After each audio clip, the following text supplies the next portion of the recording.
صاحب الصوت الدافئ واللي يوصل بإحساسه الصادق الجمهور في بلاد الشام، انطلق في مشواره الفني مع النجم العربي حسام جنيد اللي هو أخوه. بعدها طبعا شق طريقه لوحده وبدأ عالم الفن والغناء في عالم الاحتراف. بشار جنيد اللي يطلع علينا مباشرة في لما على FM. بشار، مساء النور، مرحبا بيك، أهلا وسهلا بيك الليلة في لمتنا. مرحبا مرحبا مجيد الملك. شكرا، العفو. دخيل مساك. شكرا، الله يخليك. شنو أحوالك يا بشار؟ يسعد لي صباحك وصباح تونس الخضراء وشعب تونس الحبيب يلي أنا بحبه كتير. شكرا، وتحياتنا طبعا لأهالي سوريا الحبيبة الكلها، وتحية للمجموعة اللي معاك، تحية لسيمو اللي أنا نحييه تحية كبيرة على تنسيق الحلو وحتى إنك تكونوا معنا الليلة. شكرا لسيمو أيضا. دخيل قلبك يا حبيب القلب، يشرفني أنه أحكي معك مجيد الحبيب، أنت وبرنامجك الحلو كتير. تطويل بشكركم جميعا وبشكرك على الدعم يا حبيب القلب. عايشك. شكرا بشار. خلينا نبدأ شوية نحكيه على المسيرة الفنية وكيفاش بديت، لأني نعرف أنه بدايتها كانت مع النجم حسام جنيد اللي نحييه صديقنا وحبيبنا حسام جنيد. بوجه له تحية للخيل الكبير وتاج راسي اللي أنا بشوف حالي فيه كتير وبحبه وباخد رأيه بكل شيء، النجم العربي حسام جنيد، الله يخلي له عيون وطني يا رب. شكرا. بوجه له شكر كتير كبير على الدعم الكبير اللي دعمني إياه. وأنا وصغير كنت أطلع مع أبو وطن حفلات، يفوتني معه على الحفلات، يقدمني، يغني معه على المسرح. طلعت معه كتير حفلات، كان عمري 7 سنين. فعملت فيديو لإلي وأنا عم غني عتابة ونزلته على صفحتي على الفيسبوك. حدا من الأصدقاء، طبعا بشكر أصدقائي اللي عم يدعموني على الفيسبوك جميعا، حدا من الأصدقاء نزل لي على اليوتيوب. شفت أنه صار عليه كتير مشاهدات وقبالات، فصرت كل فترة وفترة أنزل المقطع. طلبت حفلات كتير على الساحل السوري، صرت يطلبوني أعراس، يطلبوني حفلات. الحمد لله أول حفلة كانت لي باللاذقية والحمد لله نجحت الحفلة، فصارت العالم كتير أنه تطلب بشار جنيد، هذا فضل من رب العالمين. كأنه اسم النجم حسام جنيد أيضا ساعدك، بما أنه أخوك ساعدك حتى في بروزك وفي دخولك الفن وفي نجاحك أيضا. طبعا ساعدني كتير، فضله ما بنساه لحتى موت. شكرا.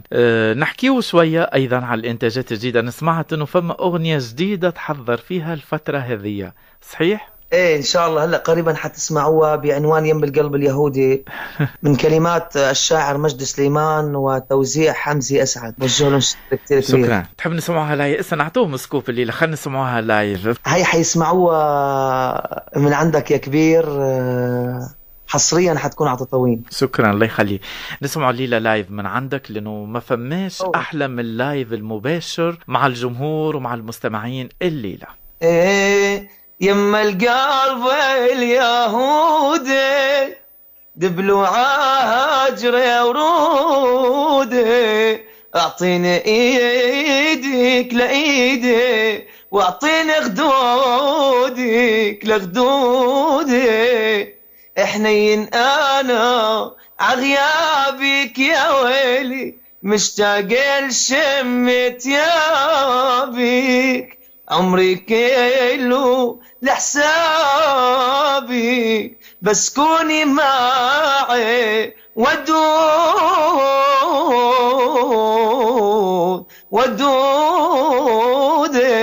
حصريا على تطوين. شكرا، يعطيك الصحة يا بشار ويسلم هالصوت. مجود الحبيب. شكرا. هذه الأغنية مازلت ما نزلت صوتك ولا سجلت؟ هلا إن شاء الله عم تتنفس، قريبا حتنزل على السوق.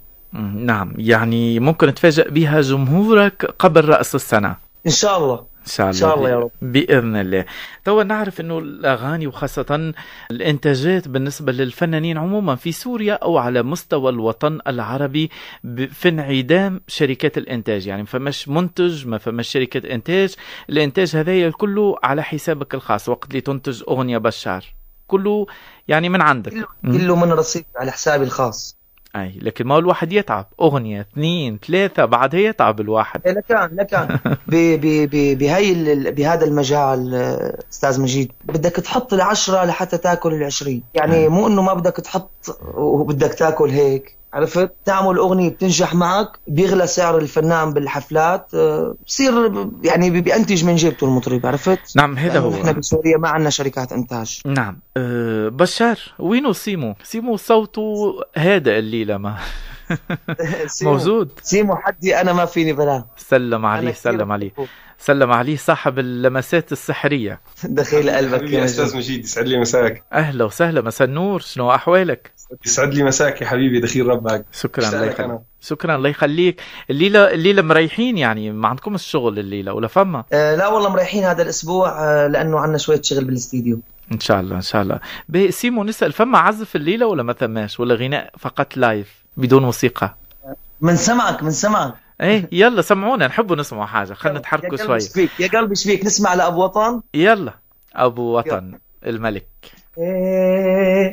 يا قلبي شبيك ضل بصدري قاعد، تحب واحد يحب يومي واحد. يا قلبي شبيك شنو هاي المهانة، تسون إنسان مصان الأمانة. يا قلبي شبيك شنو هاي الهانة، تسون إنسان مصان الأمانة. قهر عندك يا قلبي هالسعادة، هو منين جايب هالسعادة، هو منين جايب هالسعادة. ويلي بدون النوم ما شفته ولا يوم، هو بحضن غيري ينام كل يوم. كنت غلطان مو صح اختياري، شوفني النجوم بعز نهاري. كنت غلطان مو صح اختياري، شوفني النجوم بعز نهاري. قلبه ماكو بي طيبة ولا حب عمره، يا مجود ولا حب، ويلي عطى طويل ولا حب. الله الله الله، والله متسلطنين الجماعة الليلة. ها شكرا. ونحن بس نسمع صوتك هيك منروق أكثر أستاذ مجيد. عايشك الله يخليك. بشار برشا. شكرا برشا. شكرا. تحياتي اللمسات هذه، اللمسات سيمو طبعا الليلة معنا مازلنا باش نسمعوا ان شاء الله برشا غنايات لايف الليلة في لما على الافام، ولكن مع الاغاني ايضا باش نحكيو على برشا حاجات. نعرف انه كل انسان وكل فنان ناجح لازم انه يكون محارب. هل انه بشار تعرضت هيك الحرب فنية، والا فما شكون يحاربك بسوريا حاليا والا لا؟ والله نبهوني منك يا استاذ مجيد انك انت اسئلتك بتخوف. عرفت؟ لا عادي، ما ضيوفنا لازم نفرحوا بيهم ولازم نعطوهم حقهم. قالوا لي دير بالك. يعني قالوا لي بتجرح. ها تخيلك انت بتحبني كتير، يعني ما لازم. لا، ما هو لازم نعطيه لكل ذي حق حقه. توا انسان صحيح ناجح، صحيح عملت تجربة، صحيح عندك اغاني، عملت اسم لك، انت بديت يعني مشوارك، يعني واحد حط رجليه على الارض بدا المشوار. وما تنساش انك اخوه حسام يعني من عائلة فنية، الكل عائلة حسن والمجموعة الكل نحييهم الكل، يعني عائلة الجنيد. فعلى هذا هل تمت محاربتك ايه ام لا؟ تم. نعم. من طرف؟ اتحاربت كتير من نجوم من وسط الفني ومن نجوم معروفين كتير، الله يسامحهم. انا بوجه لهم تحية وبقول لهم شكرا لكم انكم عاملتوني كأني غريب انا بالشام بحفلاتي. نعم. اتحاربت وصلت لمرحلة انه قبل ما اطلع على المسرح ب5 دقائق يصير مشكلة بالحفلة اللي حفلتي يعني متعمد. الحمد لله ربنا واقف معي، وبشكر الناس اللي بيحبوني وبيطمنوا علي، وهلا وبكره ولبعد 100 سنة بقولكم اللي عم تحاربوني انا ما بخاف منكم. واضح. وهو أنا رب العالمين. نعم ونعم بالله. بشار يعني انت معايا والا لا؟ انه كل شيء ناجح لازم يحارب، اي حاجه. اصلا لا لك شغله، الفنان اذا ما تحارب ما بينجح، رقم 1. وما يضوي، صحيح ولا لا؟ ما ينجمش واسمه ما يضويش. بتضل سيرته بين كل الناس، الناس بيلمع اسمه فورا. اي نحكيه حتى بالمنطق. تو مثال، فماش فنان في الدنيا هذه ماهوش ناجح، فنان فاشل 100% ويحارب. انا بتصور بنظري يعني مستحيل فواحد فاشل ويحاربوه، لا، لكن واحد يكون هكا اسمه طالع واسمه متداول يعني في السوق وما بين المحلات وغيره، لهنا تبدأ المحاربة الفعلية. أنا ما عنديش علم طبعا على الأسماء اللي حاربتك، لكن فقط ذكرت مطربين. هل فما موسيقيين أم فقط مطربين؟ لا، في موسيقيين. واضح. في موسيقيين وفي مطربين ونجوم معروفين عنا يمكن بس ما واصل اسمه اللي عنكم. أي أسمائهم مش واصلة لتونس يعني، فقط عندكم. لا مو واصل. لا مو واصل. نجوم يعني محلية. وأنا شرف إلي أنه بيحاربوني، لأنه أنا وقت بيحاربني نجم معناتها أنا كتير مهم فنيا. واضح. شنو رأيك سيمو في الموضوع هذا؟ سيمو احكي، سيمو اعطي رأيك. أول شيء بشار من الأصوات النادرة، يعني في عنده خامة صوت حلوة كتير وشاب يعني صحيح الأول طلعته صغير بالعمر وهيك، بس يعني فنان وأثبت جدارته بالساحة الفنية. نعم. قديش عمره هو؟ عمره 20 بشار هلا تقريبا، مازال صغير. به أعطينا شنو محاسن وشنو ديفواته، المحاسن والمساوئ، وأنت بما أنك صديق المقرب هذه أنا ركنته جنبا. هو تسلم لي. هلا المحاسن، هلا طبعا الانسان يعني ما في ولا انسان كامل بالحياه. طبعا بشار مثل ما عم اقول لك يعني عنده خامه صوت رائعه يعني. هلا في العالمين دخيل ربك.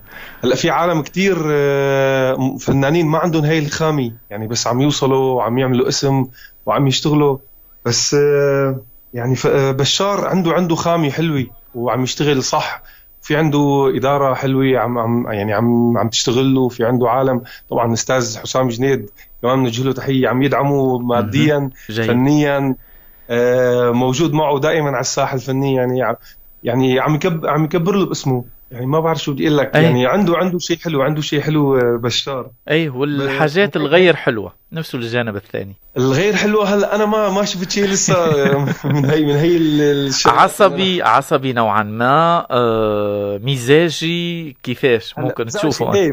مزاجي طبعا. هلا مزاجي شوي مثلا بتقول له في غنية مثلا هيك كذا، بيسمع اول مره، بيسمع ثاني مره، بعد شوي بيقول لي لا ما عجبتني، بيغير مزاجه انه في شيء بده اياه. عرفت كيف يعني؟ انه بيعذبنا بهي الشغله بس. بس عنيد والا لا؟ عنيد. كريم ولا بخيل؟ لا كريم بخيل رب وفني. واضح. شنو تقترح انت يسمعنا هو، بما انك يعني عارف اغانيه وعارفه شنو اللي يمشي مع صوته تحديدا؟ شنو ممكن يسمعنا بشار باختيارك انت؟ هلا انا بحب والله كتير اشتقت لك الاستاذ حسام. يعني هي انا بحبها كتير بقى، ما بعرف والله حلقة حسام الليلة. طبعا. يلا اكيد. شكرا. والله كتير اشتقت لك ولا عم بعرف اوصل لك، علي بعدك زاد الكون، حلك ترجع لي حلك، لا لوم يا مجودي حارم عين النوم، لا لوم حبك حارم عيني النوم، ما تكون يم ولا في غيري، وعلى تونس وديني. وفوت على تونس. مرحبا بك. لك دخيل ترابك يا تونس. شكرا، الله يخليك يا بشار. بوجه له تحية مني وباسمي وباسم أخي حسام جنيد، بوجه تحية لكل الشعب التونسي الحبيب. إن شاء الله نشوفوك أنت وحسام إن شاء الله لهنا في تونس بإذن الله، في مهرجاناتنا وفي حفلاتنا. خلينا نحكيه شوية. يوم القلب اليهودي، هيك عنوان هالأغنية؟ عنوان القلب اليهودي هذه يعني العنوان ممكن مش مستفز شوية العنوان وإلا لا، ولا حبيت أنت تخرج شوية عن المألوف؟ أنا مستفز العنوان. أول شغلي وسمعوني الأغنية أنا تفاجأت من كلمة يم القلب اليهودي، وكذا موسيقي معي بالفرقة قال لي بشار مستحيل أنه القلب اليهودي. قلت له يا أخي بدي نزله، بدي بدي خاطر فيها معلش، حاسس انه فيها شيء استاذ مجيد. اوقات يعني قلبك بيلهف لشغله او اي شيء بتشوفه قدامك قلبك بيلهف ترتاح له يعني. وانا هاي الاغنيه اول ما وصلتني قايد على تليفوني قلت لهم بدي اياها، كلهم يقولوا لي بشار بدي اياها، قلت له خلاص. يعني أغنية حاسة أنه تضرب بدها ترفع كتير من اسم بشار جنيد. اسمعها حسام ولا ما زال؟ لا لسه ما سمعها. مفاجأة هذه معناها. أي مفاجأة إن شاء الله قبل العيد السنة بتكون على إن شاء الله بإذن الله يا رب. أي من غير هذه فما تحضيرات أخرى من غير أيضا الحفلات؟ نعرفك يعني ناشط ما شاء الله عليك في الفترات هذه الأخيرة. فما أغاني أخرى ولا إنك مركز على الأغنية هذه باش تنزلها سينجل في الفترة الجاية؟ لا لسه في غنيتين إن شاء الله كمان حتسمعوهم قريبا، عم بشتغل عليهم. كلهم باللهجة الساحلية هذه؟ في هيك وفي هيك. أنا بغني جميع الألوان أستاذ مجيد. شنو هو آخر ذكرني؟ عامل وحدة لبنانية وتنتين للسورية. أنا باش نسمعك أغنية من عندي طبعا من هنا من الأستوديو، اسمع معايا واستمتع بالأغنية هذه. طبعا وينك؟ نسمع. From Tunisia and New York to the world, Tatooine Radio, going live, under one wave, your favorite superstars on air. This is Together on FM, with Majid Haddad.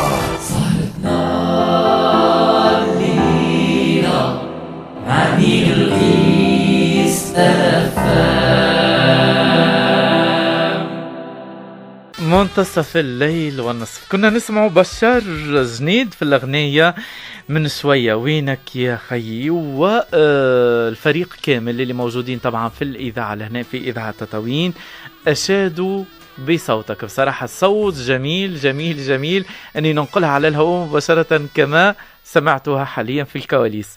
مرحبا بك بشار. دخيل قلبك يا مجود الحبيب، تسلم. حبوا صوتك وأنا بحبهم كتير. شكرا لأجمل كادر، شكرا لكل اللي عندك بالاستديو. سلم لي عليهم، قل لهم بشار جنيد أخوكم الصغير بسلم عليكم جميعا. شكرا، هم زاد يسلموا عليك الكل. أنت غنيت على الأخ، يعني أنا نسأل نرجع النجم العربي حسام جنيد.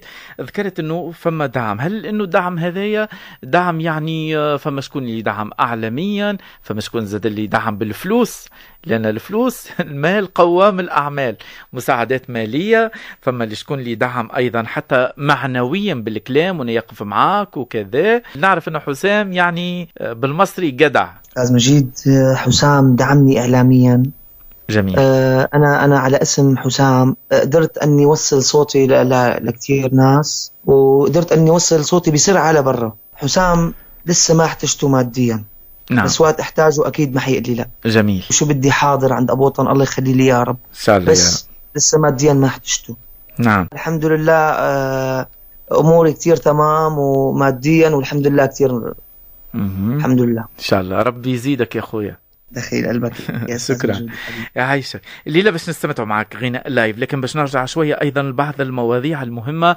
نعرف أنه اللون حاليا الدارج يعني الكل. أنا حبيت أيضا للأورغانيست هادي تحياتي لي، كأنه فما كونترا عقد بينك وبينه. لا ما في عقد بيني وبين هادي أزرق. بوجه له تحية، بوجه تحية لعائلته الغالي أبو هادي. إذا كان عم يسمعني بوجه لك تحية يا بينا الكبير. عقد ما في بيني وبين هادي، بس نحن الاثنين كتير بنحب بعض، وفتنا على الساحل السوري مع بعض. ان شاء الله ربي يدوم هالعشرة هذية بيناتكم وبين هادي، وما بين سيمو ايضا، ما بين المجموعة كلها. ما نحبش ننساهم الاطراف هذوما في الاخر. ان شاء الله باش نعطوهم تحية خاصة ليهم الكل.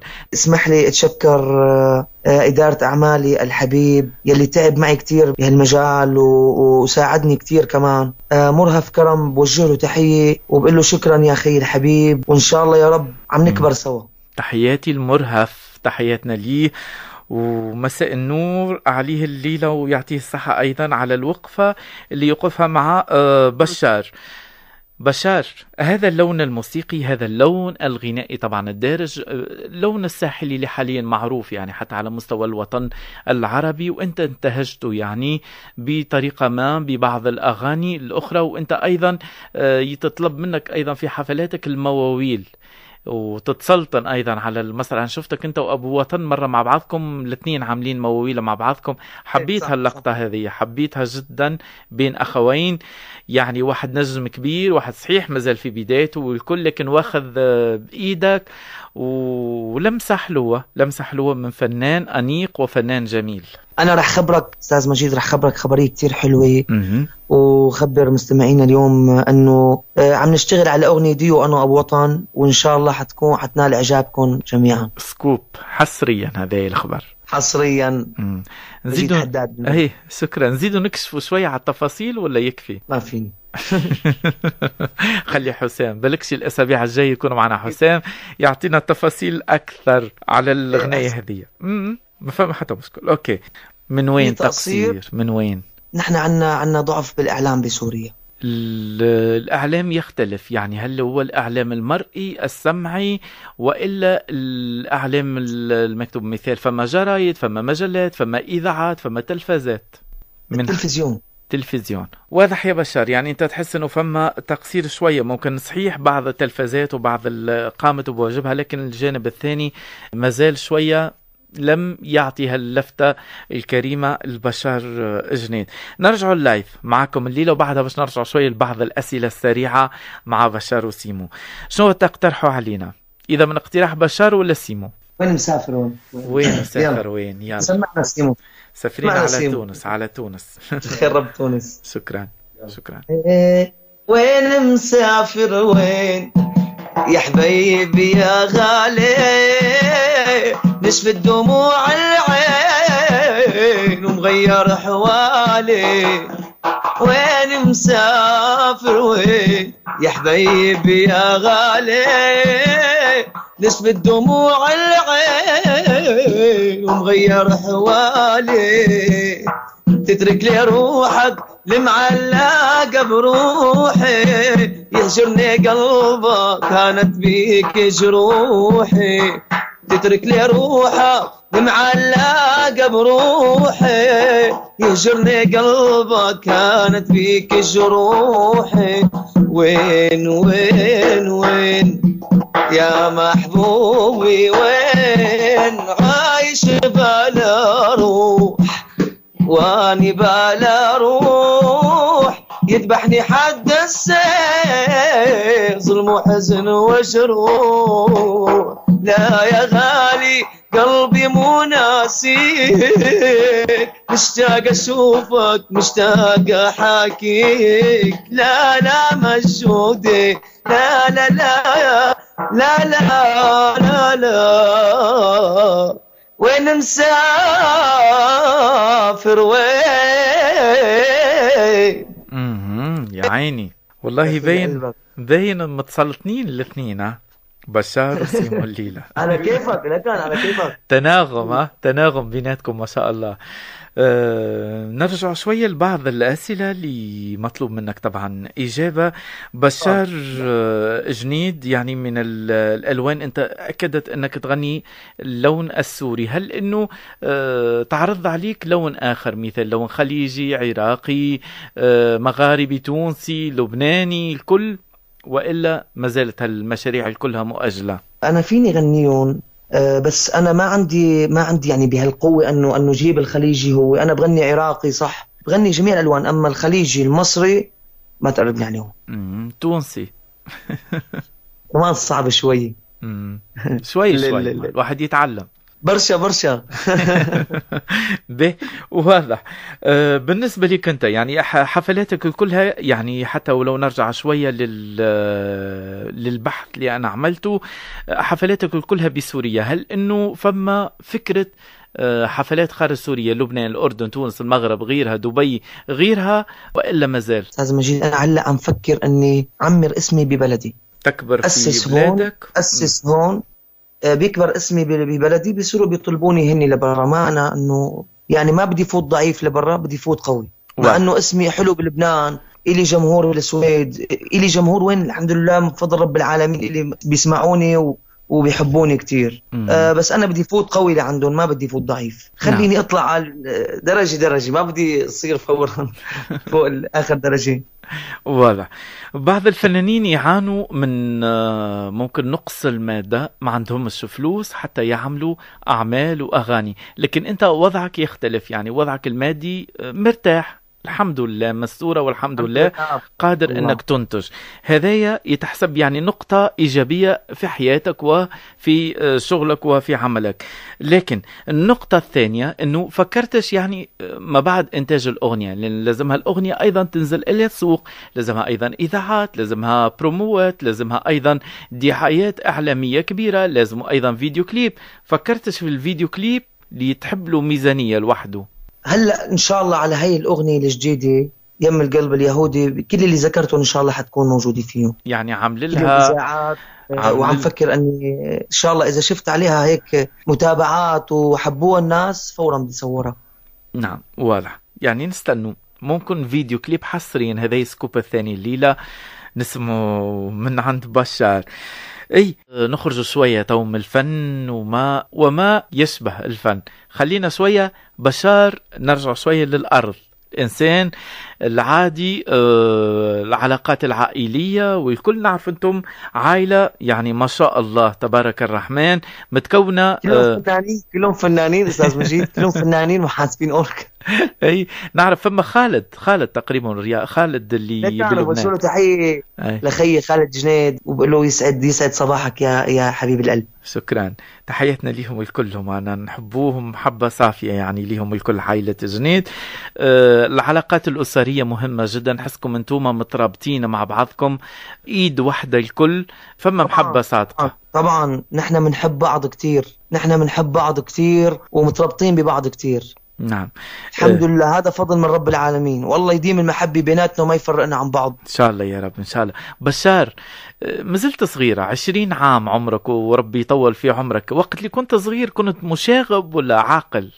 كنت مشاغب. أي أنا صريح لا طبعا، فمش أحسن من الصراحة أكيد. كنت مشاغب كتير، كنت عذب أمي كتير وأنا صغير، بس هلأ أنا كتير بحبها، بوجه لها تحية وبقول لها يسعد صباحك. ربي يخليها وربي يطول بعمرها إن شاء الله، وإن شاء الله تفرحها بنجاحك أنت وإخوتك الكل يا رب. إن شاء الله كونه هيك عم تدعي لنا ومبسوطة مننا، فبإذن رب العالمين هيك ربنا واقف معنا. نعم. فمش بعض المواقف بشار صارت معك ما زالت هذه المواقف عالقة بالذهن؟ لا كان بتذكر وكتير حلوة ذكرياتي، يعني بحب بتذكر هيك أيام رفقاتي، نقعد هيك نتسلى، نطلع سيارين، نطلع وين ما بدنا كنا نروح، عطول مبسوطين، يعني هي أحلى ذكرى بحياتي أنا ورفقاتي. وقت اللي كنت صغير أصحابك هذوما أصحاب الطفولة، أصدقاء الطفولة، ما زلت متواصل معاهم ولا ممكن فرقت السنين بيناتكم؟ هيك وهيك، في منهم سافر ومنهم ضل هون. وسيمو من وقتاش تعرفوا؟ علاقتكم قديش عمرها أنت وسيمو؟ سيمو صار لي بعرفه 2 سنين. جميل 10. بعت لي طلب على الفيسبوك قال لي صوتك حلو أستاذ بشار، بس فوت بمعهد موسيقي مشان تقوى أكتر. وقت التقينا أنا وياه بحفلة سمع إمكانيتي الصوتية، سمع أنه أنا بشتغل صح على المسرح، فقال لي أنت لا تفوت على المعهد، خلاص أنا بدي ضل معك. وينو سيمو؟ خلينا نسمعه أيضا من عنده الليلة. سيمو شنو الحكاية بالضبط؟ فسر لي. هلا بصراحة أنا حضرانه لبشار بحفلة بهون يعني أنا ما كنت عم بشتغل معه قبل لسه، نزل حفلة هون بالشام وحضرانه أنا لبشار. شفته كان عم يشتغل مع الأستاذ حسام هيك إنه حفلة وهيك، وطبعا أنا ما كنت لسه مع الأستاذ حسام، شفت إمكانياته هيك وعم قل له إنه عندك إمكانيات حلوة وهيك، يعني حرام ربك يا سيمو حبيبي، حرام تضيع على هاي الإمكانيات. يعني إنه تعرف أنت نحن عندنا هون يعني أي فنان إذا ما تربى على الموسيقى وهي الشيء اللي عم يقوله، إذا ما في مثلا حدا أسس له إياه صح، و يعني مثلا أي شيء بدك تتعلمه صح. يعني هلا هو عم يغني وعم يقول شيء حلو، بس بده يعني بده حدا بس هيك يعلمه الاساسيات مثل ما بنقول نحن. عنده الخامة حلوة وصوته ممتاز، بس يعني انا هيك خبرته. بتفاجئ انا بعد فترة انه صار هيك نجم ومطرب وعم يعمل حفلات لحاله. بقى التقينا بحفلي اشتغلت انا وياه هيك، قلت له بشار يعني انت عن جد ابهرتني على الستيج. يعني ما كنت اتوقع انك انت يعني تنط هاي المرحله اللي انت هلا فيها ابدا. وانا بصراحه بحكيها يعني هلا هو يعني عنده امكانيات، بس ما حدا كان متوقع انه مثلا بين يوم وليله هيك يطلع يصير. يعني هون فضل من ربنا، اكيد طبعا فضل من ربنا، اكيد الحمد لله. يعني ما فضل حدا من الله. متوقع انه هو يصير هيك بهالسرعه، انه مثلا يصير نجم وحفلات هون عنا والعالم تطلبه. عرفت كيف يعني؟ هلا حتى صار له عندنا اسم بالمنطقه ممتاز يعني عندنا بمنطقتنا هون بالشام. جيد. يعني تصور انه تجي شهاده من عازف وانت عازف، يعني ما شاء الله عليك وتبارك الله عليك. سيمو، ممكن انا الليله ما عرفتش بيك اكثر، لكن نظرا لصداقتنا وعلاقتنا مع بعضنا على هذا مع ندلل عليك بالجانب هذا. سيمو، انت تعاملت طبعا مع عديد النجوم، تعاملت مع برشا فنانين، وهذا يعطيك ممكن حتى نظره هيك على المجال الفني طبعا الموجود بسوريا، وهذا النمط الموسيقي المتداول، وبعض الفنانين اللي اسمهم ضارب، البعض ايضا ممكن اسمائهم رجعت الى وراء، فما البعض اللي ثابتين في مكانهم. ممكن انت سيمو بنظرتك كيفاش ترى الساحه الفنيه السوريه حاليا؟ شو بدي اقول لك، هلا هي مرحله يعني هلا اي فنان بيوصل لمرحله بده يستغلها. يعني ممكن يوصل لهي المرحله، اذا ما عرف يشتغل صح ما راح يوصل. يعني يا يعني مثل جسر. هلا في شخص انا كثير بحبه بس ما راح اذكر اسمه، كان كثير ينصحني، يقول لي انه مثلا انت هلا وصلت لهي المرحله. هلا انا كعازف ما عم بحكي كفنان مطرب او كذا. هلا انا فنان عازف وصلت لمرحله لازم يعني بدي اقطع لهي المرحله. يعني يا بدك تقطع وتوصل للضفه الثاني، يا بدك تنزل لتحت الارض. الفن ما في مزح ابدا. في عندنا اسماء هلا في نجوم كثير هون بسوريا يعني طلعوا هيك، وصل لمرحله يعني كثير ممتازه، لازم يحافظ عليها. يعني لازم اكيد يخاف على مكانته ايضا، لانه طبعاً. لا يسحب البساط من تحته في اي لحظه. طبعا اكيد. يعني هلا انا في يعني مثلا هلا في نجوم كبار بالبلد موجودين مثبتين جدارتهم، طبعا مع احترامي لكل ما بدنا نذكر اسماء. هلا بشار يعني صار بيخوفهم اذا بدك. يعني هلا عم يخوف، يعني عم وصل لمرحله حلوه، يبقى بدهم يديروا بالهم. شوي يا بشار، شوي عليه بالهداوه. هي دعم عم نرفع له معنوياته عندك هيك. طبعا انا مع احترامي لكل الاساتذه الموجودين، انا ما فيني قيمهم يعني طبعا. هو حسدوه حتى على المقابله، على الانترفيو الليله.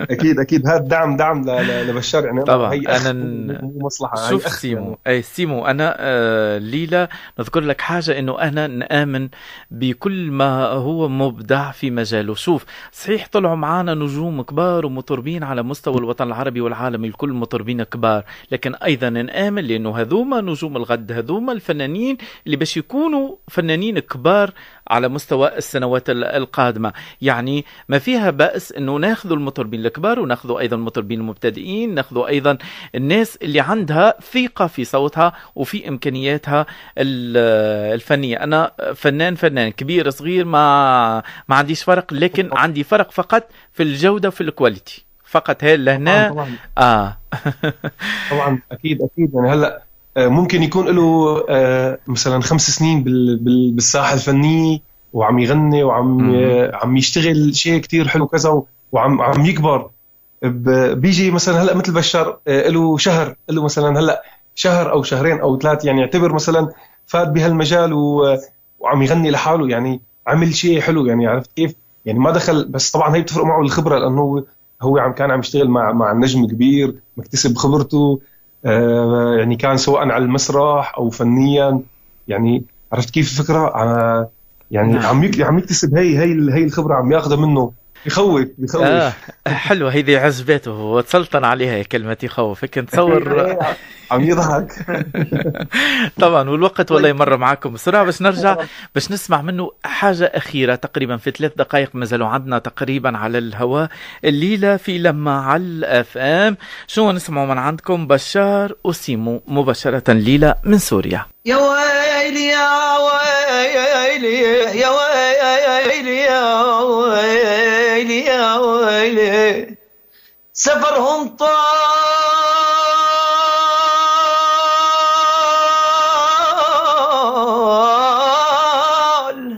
هل غير احوالي نوبة عليهم اشتكي ونوبة على حالي سفرهم طال هل غير حوالي نوبة عليهم اشتكي ونوبة على حالي سفرهم طال هل غير حوالي نوبة عليهم اشتكي ونوبة على حالي هل طولوا قالوا نرجع بعد يومنا طالوا هل الدمع يا عين مثل الرمش بالعين هن علي غالي نوبة عليهم اشتكي ونوبة على حالي سفرهم طال هل غير حوالي نوبة عليهم اشتكي نوبة على حالي على حالي. الله الله الله. ايه تسلطنتوا الليلة وابدعتم سيمو بشار جنيد في لما على الأفام. أنا حبيت شكرا لعائلة زنيد الكل. شوف حتى حسام تحياتي القلبية لي للعائلة الكل، الوالدة ربي يفضلها وربي يطول إن شاء الله في عمرها، إن شاء الله تفرحوها. تحيتي لعمري وروحي، تحيتي لتاج راسي، تحيتي لروحي اللي أنا عم بتنفس فيها، النجم العربي وتاج راسي النجم حسام جنيد. عايشك. وبوجه له تحية وبقول له يسعد صباحك ويسعد صباح النجمة أمارات رزق ويسعد صباح عائلتك الكريمة كبير. شكرا، يعطيك الصحة وتحياتنا للإمارات ويطول عمرك يا أبو وطن. شكرا. سيمو طبعا الموسيقي والعازف تحياتي لك الليلة. شكرا على التنسيق الحلو، شكرا على الفكرة انه الليلة بشار يكونوا معنا. الفكرة طبعا جت من عندك، شكرا على هذه الاستضافة وعلى قبول الدعوة انكم تكونوا حاضرين معنا. شكرا يا سيمو حبيب القلب. حبيب القلب، انبسطنا كثير فيك يا استاذ مجيد. شكرا. ان تكونوا بس انتم انبسطتوا معنا. اكيد والله. تحب اقول لك انه يدبكوا لهنا في الاستوديو صدقني سلطنة قناتها رواق كتير 100. طبعا باش نخلي لكم كلمة الختام. بشار، الإذاعة تطاوين الليلة ماذا تقول؟ بشكر لأجمل إذاعة تطاوين، بشكرك مجيد، بشكر أجمل كادر على تطاوين. بحبكم كتير وإن شاء الله يا رب إن شاء الله حكون معكم بتونس الخضراء الحبيبة وشعب تونس الحبيب. بشكركم وبقلكم بحبكم كتير وبكبر فيكم شخص وسوريا بتحبكم كتير. شكرا. وشعب سوريا بيحبكم كتير ونحن كلياتنا بنكبر فيكم وبنحبكم. سلام من سوريا إلى تونس الخضراء. شكرا. وتحياتنا من تونس طبعا إلى سوريا، وشكرا ليك. وبانتظار طبعا العمل الجديد القلب اليهودي، غنية هيك مثيرة حتى من عنوانها مثيرة شوية، باش تكون إنتاج جديد أواخر 2016 بإذن الله. إن شاء الله يا رب. إن شاء الله يوفقك، إن شاء الله ربي يوفقك إن شاء الله بمزيد من النجاح والدعم. وتحية للناس الكل اللي وقفت إلى جانبك. شكرا بشار حبيب القلب. شكرا يا حبيبي. تحية لك. شكرا سيمو.